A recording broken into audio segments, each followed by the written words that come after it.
Hallelujah. When we open up our Bibles to Matthew chapter 1, we will read from verse 1 to verse 17. We will see about the genealogy of Jesus. It seems to be just a group of names after names after names. It starts with verse 2, Abraham was the father of Isaac. And then in verse 6, we see it ending with Jesse, the father of David, the king. When we look at this from verse 1 to verse 17, we will see that these names are grouped into 14 each, 3 groups. The first starts with Abraham, ends with David as king. The second starts with David and ends with Jeconiah and the people of Israel entering into Babylon as slaves. The third group starts with Jeconiah but ends with Jesus, the King, Jesus, our restorer, Jesus, the Christ. What does this group of names teach you and me? What is it that you and I can get encouraged by? The first thing we need to see is the first group speaks about the rise of the nation of Israel. From Abraham, from just a small group, we see them becoming a nation and David as king. We see from the second group, we see David as king, but the people of Israel going downwards into slavery. From the third group, we see from slavery, these people rising back again with their Messiah, Jesus Christ. What does this teach us? You know, in life when we are born, we all dream of greatness. We all dream of achieving great things. But the reality of life is when we begin to live it, we begin to experience so many a times failures, disappointments. Many a times we move into depression and defeat.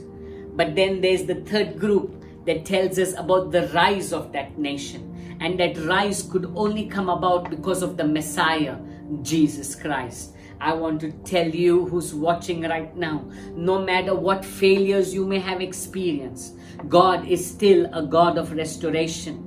Jesus is still working the same things that he worked when he was on earth.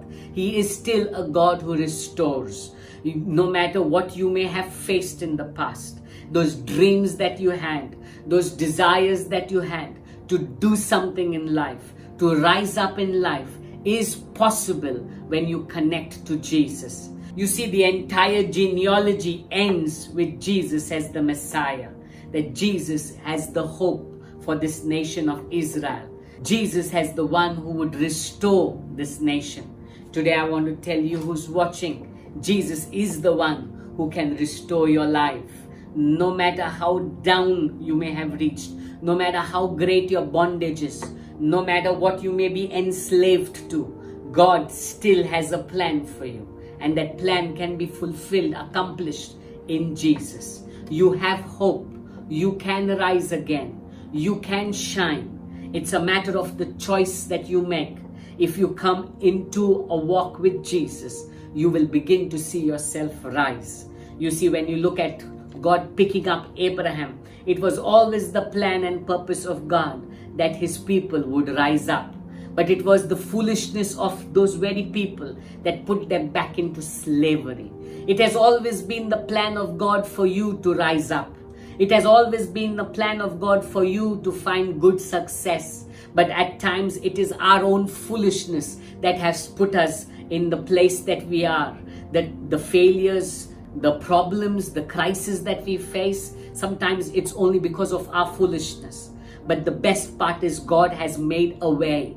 Just as he made a way for the people of Israel to come back to him through Jesus, he's made a way for you and me to rise back once again. If we would only come back to Jesus, build our walk with him, and he would begin to restore us. I want to tell you, you are not in a hopeless state. You have hope because God looks to you. God has a plan for you. God has a purpose for you. And his plan and purpose over your life is perfect, is good, and can be accomplished the moment you get in Jesus. God bless you.